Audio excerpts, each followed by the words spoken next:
এবার যুদ্ধে ঝাঁপিয়ে পড়ল শাহরুখ খান।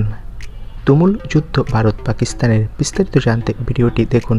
ইতিমধ্যে অপারেশন সিন্দুর চালিয়েছে ভারত, আর ভারত সরকারের বিবৃতিতে বলা হয়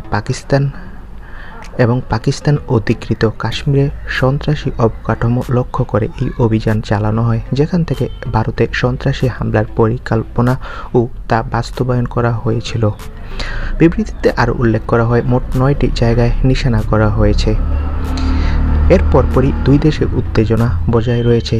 তবে ইতিমধ্যে বলিউড তারকা শাহরুখ খান জানিয়ে দিয়েছে তিনি দেশের হয়ে লড়াই করতে প্রস্তুত। শাহরুখ খান বলেন, আমি আমার দেশের জন্য যুদ্ধে নামতে প্রস্তুত, যে কোনো লড়াইয়ে আমি প্রস্তুত রয়েছি। সবার আগে আমার দেশ, তারপর অন্য কিছু।